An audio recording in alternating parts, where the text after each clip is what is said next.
ကျွန်တော် The Masters ဆိုတဲ့ golf ပွဲမှာပေါ့နော် golfers တွေနဲ့သူတို့အမျိုးသမီးတွေဝတ်သွားတဲ့နိုင်ကိုကျွန်တော်နေ့ပြောပြသွားဖြစ်ပါတယ်ခင်ဗျာ Hello everyone, this is Scott. So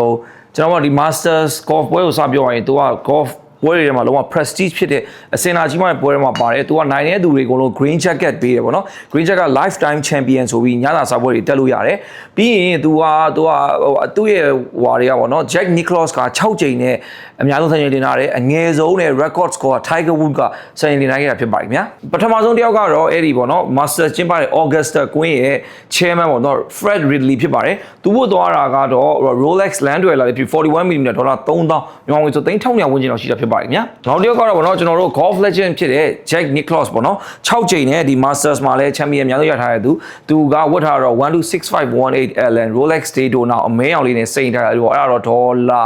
9000မြန်မာငွေဆို3,200ကျော်ဝန်းကျင်လောက်ရှိတာဖြစ်ပါတယ်ခင်ဗျာနောက်တစ်ယောက်ကတော့ကျွန်တော်တို့ Barbara Watson ပေါ့နော်သူ့နာရီကတော့ IM Richard Mille 3802ဖြစ်ပြီးသူ့အတွက်ထုတ်ပေးထားတော့ပန်းရောင်လေးနဲ့တော်တော်လာတဲ့ carbon TBD နဲ့ပေါ့နော်အဲ့ဒါတော့ဒေါ်လာ3သန်းမြန်မာငွေဆို3,200ဝန်းကျင်လောက်ရှိတာဖြစ်ပါတယ်ခင်ဗျာနောက်တစ်ယောက်ကတော့ John Ram ရဲ့အမျိုးသမီးဝတ်သွားဖြစ်ပါတယ် Kelly ပေါ့နော်သူဝတ်သွားတာမိုက်တယ် Rolex Day Date ကိုပေါ့နော် Rose Gold နဲ့အဲ့ဒါ Puzzle Die အဲ့ဒါလည်း limited ထဲပါတယ်ပေါ့နော်သူက day နဲ့ date တွေမှာ sentiment ပြပဲနဲ့ love တို့ hope တို့အဲ့လိုတွေပြဖြစ်ပြီးဟိုဟာ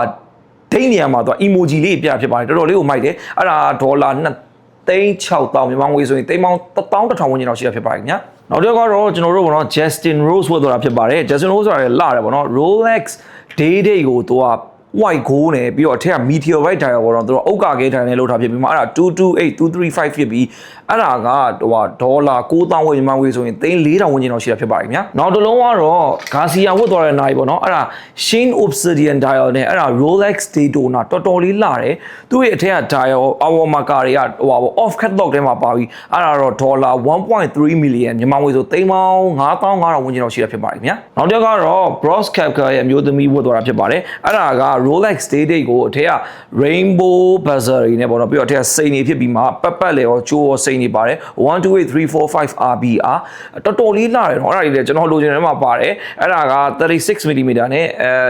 ဒေါ်လာ3,000ကျော်ပေါ့နော်မြန်မာငွေ3,400-5,000ဝန်းကျင်လောက်ရှိတာဖြစ်ပါတယ်ခင်ဗျာနောက်တစ်ယောက်ကတော့ကျွန်တော်တို့ပေါ့နော် Dustin Johnson ရဲ့အမျိုးသမီးဝတ်သွားဖြစ်ပါတယ်အဲ့ဒါ Cartier Panthère ကိုသူက yellow ကို full gold နဲ့ပေါ့နော်ဒေါ်လာ2,000ဝန်းမြန်မာငွေဆိုရင်3,100ဝန်းကျင်လောက်ရှိတာဖြစ်ပါတယ်ခင်ဗျာနောက်တစ်ယောက်ကတော့ကျွန်တော်တို့ champion ဖြစ်သွားတဲ့ McGrath ရဲ့မိန်းမပေါ့နော်သူမိန်းမဝတ်သွားတဲ့ဟာကတော့သူကတော်တော်လေးကိုလာတယ်အဲ့ဒါလေးလေ Patek Philippe ကို Nautilus အဲ့ဒါ7118ကို Champagne Dial နဲ့ဖြစ်ပါတယ်အဲ့ဒါဒေါ်လာ9,000ခွဲမြန်မာငွေဆိုရင်3,400ကျော်ဝန်းကျင်လောက်ရှိတာဖြစ်ပါတယ်ခင်ဗျာနောက်ဆုံးကျွန်တော်တို့ရဲ့ champion ကြီးပေါ့နော် back to back champion ကြီး Rory McIlroy ဝတ်သွားတဲ့နိုင်ဖြစ်ပါတယ်အဲ့ဒါ Omega Deville Central Tourbillon နဲ့ဖြစ်ပြီးမှအဲ့ဒါကဒေါ်လာ3,000မြန်မာငွေဆိုရင်3,500ဝန်းကျင်လောက်ရှိတာဖြစ်ပါတယ်ခင်ဗျာဒီနေ့ကတော့ကျွန်တော်ကတော့ Masters Tournament မှာဝတ်သွားတဲ့ golfers တွေနဲ့သူတို့မျိုးသမီးတွေနိုင်ပြောပြဖြစ်ပါတယ်ဒီနေ့ကတော့လောက်ပဲပေါ့နော် peace out until the next one